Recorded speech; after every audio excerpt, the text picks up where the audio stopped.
Friends, Indian economy and Indian financial system நம்ம unit 31ல next one பார்த்துடலாம். Intermediaries in an issue in the primary market. That means ஒரு merchant bankers to the issue, அல்ல book running lead managers, syndicate members, registers to the issue, bankers to the issue, auditors of the company, underwriters to the issue, solicitors etc. இவங்க எல்லாருமே ஒரு intermediaries அப்படின்னு சொல்லலாம் primary marketல. அதில் book running lead managers BRLM அப்படிங்கிறவங்க யார் அப்படின்னா SEBI registration படி நமக்கு SEBI regulation 1992 படி அந்த இதில் வேலிட் ஆனவங்க மட்டும்தான் பிஆர்எல்எம்ல எலிஜிபிளாக இருக்கக்கூடியவங்களாக இருப்பாங்க. இந்த புக் ரன்னிங் லீட் மேனேஜர்ஸ் வந்து என்ன பண்ணுவாங்க அப்படின்னா தன்னுடைய கிளையண்ட்டுக்கு தட் மீன் தன்னுடைய இன்வெஸ்டர்ஸுக்கு ஐபிஓ படி ஒரு புதுசாக ஒரு ஷேரஸ் இல்லை செக்யூரிட்டி நம்ம இஷ்யூ பண்ண போகிறோம் அப்படின்னா அதில் நம்ம பண்ணக்கூடிய அந்த அண்டர் ரைட்டிங் ப்ராசஸுக்கு ஒரு ஹெட்டு ஒரு லீடு மேனேஜர்ஸ் அப்படிங்கிறது யாருன்னா இந்த பிஆர்எல்எம் தான். ஓகேயா?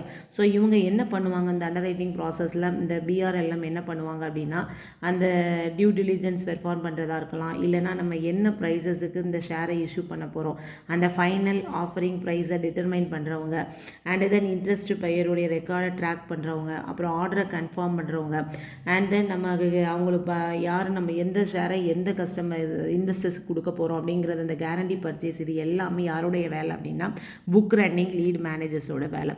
Safety net next one safety net அப்படின்னு பார்த்தீங்கன்னா அதிலே இருக்குது எனி சேஃப்டி நெட் ஸ்கீம் அல்லது பை பேக் அரேஞ்ச்மெண்ட்ஸ் அப்படிங்கிறது. ஃபஸ்ட்டு என்ன பண்ணுவாங்கன்னா ஒரு கம்பெனி வந்து தன்னுடைய ஷேரை இஷ்யூ பண்ண போகிறாங்க அப்படின்னா அவங்க ஃபஸ்ட்டு என்ன பண்ணுவாங்க லீடு மெர்ச்சன்ட் பேங்கரோட அட்வான்ஸாகவே வந்து அந்த பப்ளிக் இஷ்யூவில் நம்ம எதெல்லாம் இஷ்யூ பண்ண போகிறோம் அப்படிங்கிற டீட்டெயில்ஸ் எல்லாமே ஃபைனலைஸ் பண்ணி அதையுமே தன்னுடைய ப்ராஸ்பெக்டஸில் டிஸ்க்ளோஸ் பண்ணிடுவாங்க. ஸோ இந்த அரேஞ்ச்மெண்ட் சப்போஸ் பைபேக் அரேஞ்ச்மெண்ட்ஸ் வந்து என்ன யாருக்கு இதில் யார் எலிஜிபிள் ஆவாங்க அப்படின்னா ஒரிஜினல் ரெசிடென்ட் இண்டிவிஜுவல் அலாட்டீஸ் அண்ட் அதுக்கப்புறம் அவங்களுக்கு லிமிட்டடாக ஒரு 1000 ஷேர்ஸ் வந்து மேக்ஸிமம் 1000 ஷேர்ஸ் வந்து என்ன பண்ணிக்கலாம் அவங்க பைபேக் அரேஞ்ச்மெண்ட்ஸ் படி இது பண்ணிக்கலாம். அதுவும் அவங்களுக்கு என்னென்னா எப்போ அவங்க செக்யூரிட்டிஸை என்னைக்கு டிஸ்பேச் பண்ணாங்களோ அந்த லாஸ்ட் டேட்டில் இருந்து நமக்கு ஒரு 6 மந்த் வரை என்ன இருக்கும் இது வந்து ஓப்பனில் இருக்கும். ஓகே, ஸோ அந்த டைமில் அவங்க என்ன பண்ணிக்கலாம் அப்படின்னா அந்த ஷேர்ஸ் அண்ட் செக்யூரிட்டிஸை வந்து என்ன பண்ணிக்கலாம் பைபேக் பண்ணிக்கலாம். ஸோ இந்த பைபேக் அரேஞ்ச்மெண்ட்ஸ் அப்படிங்கிறது ஒரு மெர்ச்சன்ட் பேங்கிங் ஆக்டிவிட்டீஸில் ஒரு பார்ட் அப்படின்னே சொல்லலாம். சரியா? ஸோ அப்போ இதில் என்ன பண்ணுவாங்க அப்படின்னா அன்றைக்கி மார்க்கெட் ப்ரைஸ் என்ன இருக்குது அப்படிங்கிறத பார்க்காம அந்த பர்டிகுலர் ஷேர்ஸை வந்து அந்த டைமில் ஸ்டிபுலேட்டட் பீரியடில் எந்த ப்ரைஸில் நம்ம டிட்டர்மைன் பண்ணுறோம் அப்படிங்கிறதுக்கு தகுந்த மாதிரி அந்த ஒரிஜினல் இன்வெஸ்டர்ஸ் வந்து என்ன பண்ணிக்கலாம் அந்த ரிலேட்டிவ் செக்யூரிட்டிஸை வந்து நம்ம வாங்கிக்கலாம். பை பேக் அரேஞ்ச்மெண்ட்ஸ் அப்படிங்கிறது அதுதான்.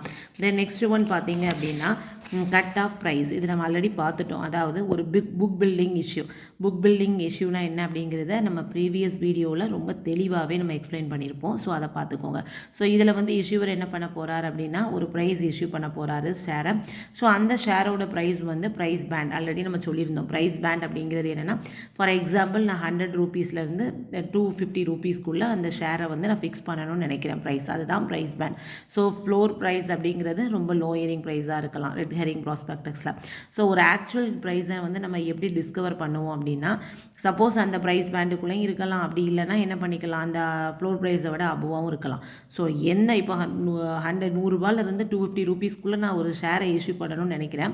பட் ஃபைனலைஸ் பண்ணுறது என்னென்னு பார்த்தீங்கன்னா 170 ரூபீஸுக்கு நான் இஷ்யூ பண்ணணும்னு நினைக்கிறேன் அப்படின்னா எந்த ப்ரைஸுக்கு நீங்கள் ஷேரை இஷ்யூ பண்ண போகிறீங்களோ இஷ்யூட் ப்ரைஸஸ் தான் என்ன பேர் the issue price is called the cut off price. That is very very very important one. But so இந்த இஷ்யூட் ப்ரைஸஸை வந்து எப்படி யார் இஷ்யூ பண்ணுறாங்க எப்படி அவங்க டிசைட் பண்ணுறாங்க அப்படின்னா book and investors appetite. That means என்ன அர்த்தம் அப்படின்னா அந்த இன்வெஸ்டர்ஸோட அந்த நம்ம ஸ்டாக் வந்து நம்மளோட இதில் எப்படி இருக்குது, எந்த அளவுக்கு இன்வெஸ்டர்ஸ் வந்து அதை வாங்க ரெடியாக இருக்காங்க, அவங்களோட விருப்பம் என்ன அப்படிங்கிறதுக்கு தகுந்த மாதிரி பார்த்து ஆல்ரெடி புக் பில்டிங்கில் நிறைய பேர் நமக்கு இது பண்ணியிருப்பாங்க பிட்டிங் ப்ராசஸில்.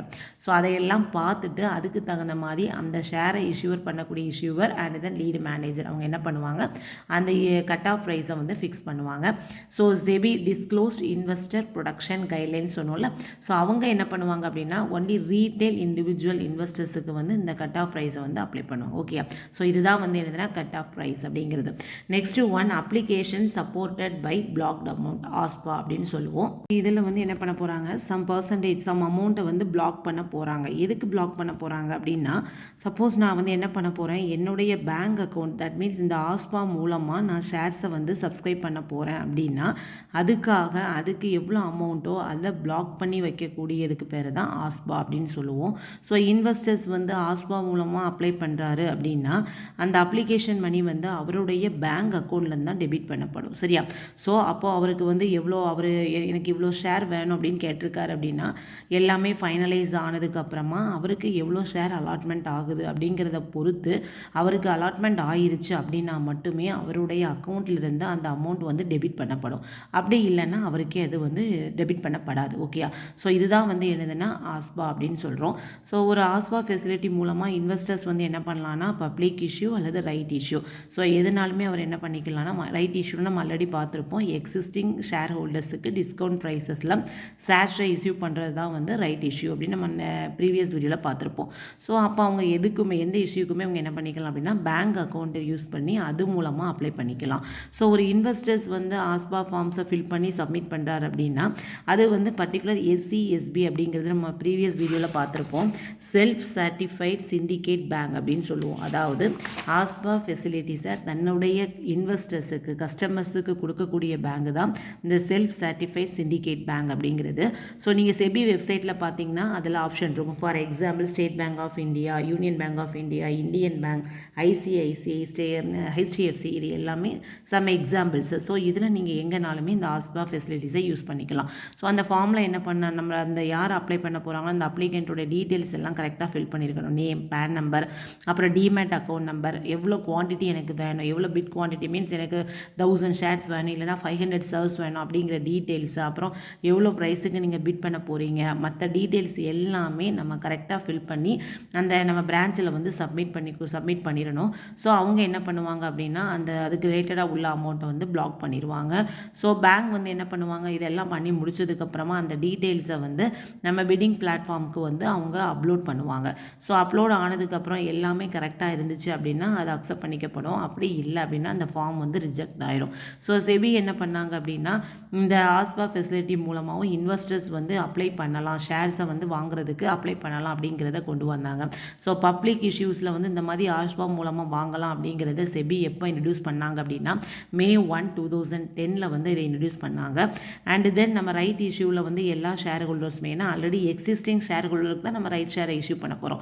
ஸோ அப்போ அவங்க என்ன பண்ணலாம் அப்படின்னா ஒரு கம்பெனியில் உள்ள அந்த ஷேர் ஹோல்டர்ஸ் எல்லாருமே பர்டிகுலர் டேட்டில் வந்து என்ன பண்ணிக்கலாம், இந்த ஆஸ்பா ஃபெசிலிட்டிஸ் மூலமாக அப்ளிகேஷன்ஸை ப்ரொவைட் பண்ணலாம் அப்படின்னாங்க. அதே சமயம் அந்த ஷேர் ஹோல்டர்ஸ் வந்து இப்போ டிமேட் ஃபார்மில் வந்து ஒரு ஷேரை ஹோல்ட் பண்ணி வச்சிருக்காரு அப்படிங்கும்போது நம்ம கொடுக்கக்கூடிய அந்த என்டைட்டில்மெண்ட்ஸ், தட் மீன்ஸ் என்ன சொல்லலாம், அந்த ரைட் ஷேர்ஸ் வந்து அந்த ரைட்ஸுமே அவருக்கு வந்து என்ன ஆகுதுன்னா டிமேட் ஃபார்ம்லேயே வந்து இதாகுது. அப்புறம் வந்து அவர் வந்து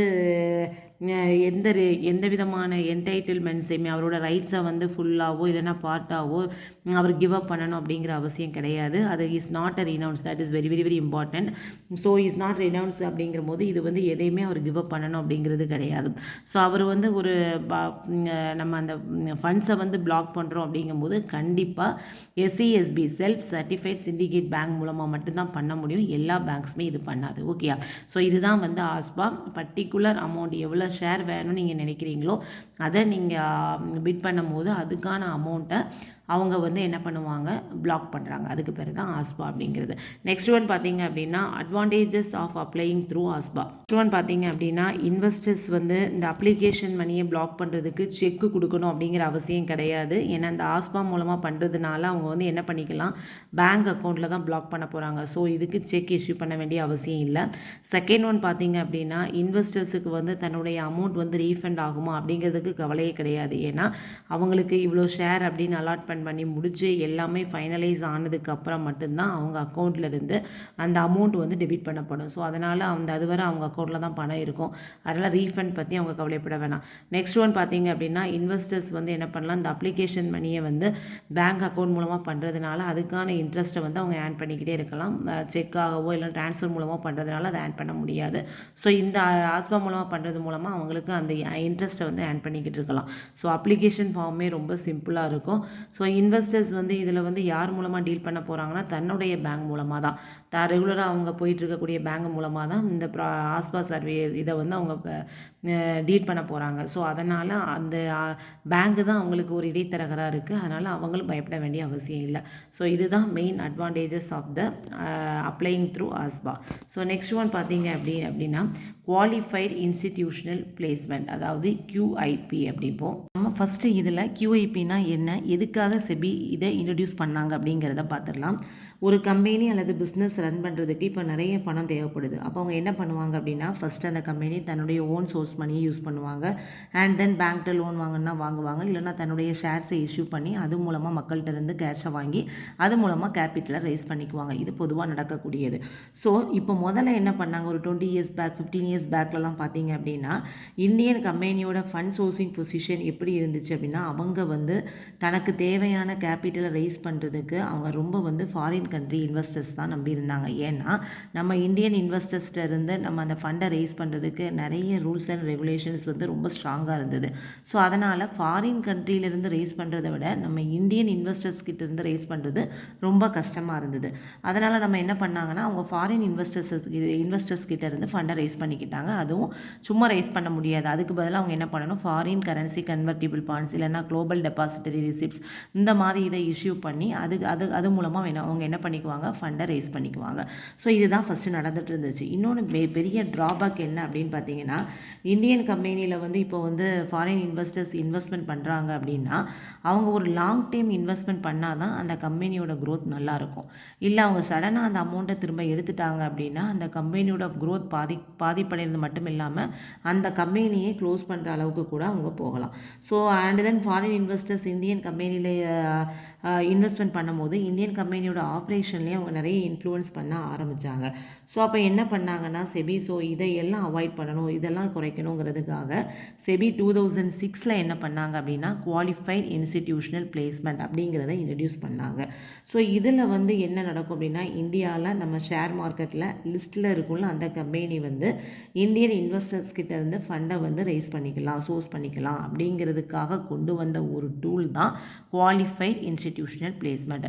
அதாவது டொமஸ்டிக் இன்வெஸ்டர்ஸ் இந்தியன் இன்வெஸ்டர்ஸ் கிட்ட இருந்து நீங்கள் ஃபண்டை வாங்கிக்கலாம், அது மூலமாக உங்களோட ஃபண்டை வந்து நீங்கள் இந்த கேபிட்டலை ரைஸ் பண்ணிக்கலாம் அப்படிங்கிறதுக்காக கொண்டு வந்தது தான் QIP அப்படிங்கிறது. ஓகே, ஸோ இந்த QIPயில் எப்படி ஃபண்டை சோர்ஸ் பண்ணுவாங்க அப்படின்னா, இந்தியாவில் லிஸ்ட்டாக இருக்கிற கம்பெனி வந்து ஆல்ரெடி ஷேர் மார்க்கெட்டில் எவ்வளோ ஷேர்ஸ் ட்ரேட் ஆகிட்டு இருக்கோ அதுக்கு மேலே ஃப்ரெஷ்ஷாக ஷேர்ஸை இஷ்யூ பண்ணலாம். இல்லைனா கன்வெர்ட்டிபிள் அண்ட் நான் கன்வெர்ட்டிபிள் டிபென்ச்சர்ஸாக அவங்க என்ன பண்ணிடலாம், அதை ரிலீஸ் பண்ணி அந்த அதர் ஷேர்ஸாக கொடுத்துட்டு அவங்கக்கிட்ட இருந்து ஃபண்டை சோர்ஸ் பண்ணிக்கலாம். ஸோ இதில் வந்து அதர் தென் வாரண்ட்ஸை தவிர எதனாலும் இஷ்யூ பண்ணி அவங்க என்ன பண்ணிக்கலாம், ஃபண்டை சோர்ஸ் பண்ணிக்கலாம். இதில் மெயினான விஷயம் வந்து யாருன்னா, இது எல்லாருக்குமே கொடுக்க முடியுமா அப்படின்னா, குவாலிஃபைட் இன்ஸ்டிடியூஷனல் பிளேஸ்மெண்ட் வந்து யார் பார்ட்டிசிபேட் பண்ணலாம் அப்படின்னு பார்த்தீங்கன்னா, குவாலிஃபைட் இன்ஸ்டிடியூஷனல் பையர்ஸ் மட்டும்தான் இதில் பார்ட்டிசிபேட் பண்ண முடியும். மற்ற யாருமே ரீட்டைல் இன்வெஸ்டர்ஸ்லாம் இதில் பார்ட்டிசிபேட் பண்ண முடியாது. குவாலிஃபைட் இன்ஸ்டிடியூஷனல் பையர்ஸ் அப்படிங்கிறது யார், எக்ஸாம்பிள் சொல்லணும்னா அசட் மேனேஜ்மெண்ட் கம்பெனி, அப்புறம் கமர்ஷியல் பேங்கு, அப்புறம் இன்சூரன்ஸ் கம்பெனிஸ் இந்த மாதிரி சொல்லலாம். For example SBI, LIC, HDFC mutual fund இந்த மாதிரி. ஸோ இவங்க எல்லாருமே என்ன பண்ணிக்கலாம், அந்த குவாலிஃபைட் இன்ஸ்டிடியூஷனல் பையர்ஸ் அவங்க மட்டும்தான் இதில் பார்ட்டிசிபேட் பண்ண முடியும். தென் இதில் வந்து நம்ம பார்ட்டிசிபேட் பண்ணுறோம் அப்படிங்கும் போது அந்த குவாலிஃபைட் இன்ஸ்டிடியூஷனல் பையர்ஸ் வந்து யாரெல்லாம் ஃபண்டு இந்த QIPயில் வந்து ஃபண்டை நம்ம சோர்ஸ் பண்ண முடியும் அப்படின்னு பார்த்தீங்கன்னா, ஒரு கம்பெனி ஸ்டாக் மார்க்கெட்டில் லிஸ்ட்டில் இருந்தால் மட்டும்தான் அவங்க வந்து இந்த ஃபண்டை ரைஸ் பண்ண முடியும். இன்னொன்று QIPயில் வந்து ஒரு ஸ்பெசிஃபைட் செக்யூரிட்டிஸை வந்து நம்ம ஒன்லி QIP மூலமாக மட்டும்தான் இஷ்யூ பண்ண முடியும். நான் அப்படி QIPயில் இஷ்யூ பண்ணுறேன் அப்படின்னா அவங்க வந்து ப்ரொமோட்டர்ஸாக இருக்கக்கூடாது. அண்டு தென் அதில் பார்ட்டிசிபேட் பண்ணக்கூடிய இன்வெஸ்டர்ஸ் வந்து அந்த ப்ரொமோட்டர்ஸுக்கு எந்த விதத்திலையும் ரிலேட்டடாக இருக்கக்கூடாது. That is very very very very important one word. Okay, so இந்த இஷ்யூவை யார் மேனேஜ் பண்ணுறாங்க அப்படின்னா, செபியில் ரிஜிஸ்டர் பண்ணப்பட்டிருக்கிற மெர்ச்சன்ட் பேங்கர் தான் என்ன பண்ணுறாங்க, இதை வந்து மேனேஜ் பண்ணுறாங்க. ஸோ இதில் நம்ம வந்து மெயினான விஷயம் என்ன அப்படின்னா, இதில் வந்து நமக்கு QIPயில் ஃபண்டை ரைஸ் பண்ணுறதுக்கு முன்னாலேயே நம்ம என்ன பண்ணணும், செபிட்ட பெர்மிஷன் வாங்கணும் அப்படிங்கிற அவசியம் இல்லை. அதுக்கு முன்னால் நம்ம pre filling issue filling form எல்லாம் கொடுக்கணும் அப்படிங்கிற அவசியமும் கிடையாது.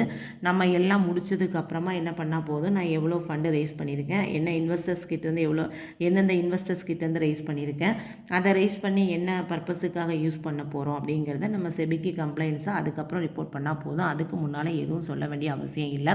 ஸோ இந்த பிளேஸ்மெண்ட் டாக்குமெண்ட் அப்படிங்கிறது நம்மளோட ஸ்டாக் எக்ஸ்சேஞ்ச் வெப்சைட் அல்லது யார் இஷ்யூ பண்ணுறாங்களோ அவங்களோட அந்த வெப்சைட்டில் வந்து நம்ம பார்த்துக்கலாம். ஸோ இதில் வந்து எல்லா பிளேஸ்மெண்ட்டுமே உங்கள் QIP அப்படிங்கிறது வந்து இந்த ப்ரைவேட் பிளேஸ்மெண்ட் பேசிஸ் நம்ம ஆல்ரெடி பார்த்துருக்கோம். ப்ரைவேட் பிளேஸ்மெண்ட் பேசிஸ் அப்படின்னா ஆல்ரெடி ப்ரீ செலக்டட் இன்வெஸ்டர்ஸ் அல்லது இன்ஸ்டிடியூஷனுக்கு அவங்க இஷ்யூ பண்ணுவாங்க. ஸோ அந்த பேசிஸில் நம்ம கொடுக்கக்கூடியது தான் இந்த QIP அப்படிங்கிறது. இது வந்து பப்ளிக் இஷ்யூ பண்ண மாட்டாங்க. ஓகேயா? தென் இதில் மெயினான விஷயம் என்ன அப்படின்னா, நம்ம ப்ரிஃபரன்ஷியல் அலாட்மெண்ட்டை தவிர எனக்கு இன்னும் ஃபாஸ்ட்டாக நான் வந்து அமௌண்ட் வந்து ரைஸ் பண்ணணும் அப்படிங்கும்போது அவங்க என்ன பண்ணிக்கலாம், இந்த அமௌண்ட்டை இந்த ப்ரைவேட் பிளேஸ்மெண்ட் ஒரு other speedy method of the private placement கம்பெனிக்கு அந்த ஒரு ஸ்பீடான மெத்தட் நம்ம ஃபண்டை ரைஸ் பண்ணுறதுக்கு இந்த QIP ஒரு முக்கியமான பங்கு அப்படின்னே சொல்லலாம். ஸோ இதுதான், இதை ரீட் பண்ணி பாருங்கள். கண்டிப்பாக உங்களுக்கு ஈஸியாக அண்டர்ஸ்டாண்ட் ஆகிற மாதிரி தான் இருக்கும். ஏதாவது டவுட்ஸ் இருந்துச்சு அப்படின்னா நம்ம கமெண்ட்ஸில் கேளுங்க. மறக்காமல் நம்ம சேனலை லைக் பண்ணுங்கள், ஷேர் பண்ணுங்கள், சப்ஸ்கிரைப் பண்ணிக்கோங்க. நம்ம சேனலுக்கு மெம்பர்ஷிப் ஆகாதவங்க கண்டிப்பாக மெம்பர்ஷிப்பில் ஜாயின் பண்ணிக்கோங்க. தேங்க்ஸ் ஃபார் வாட்சிங்.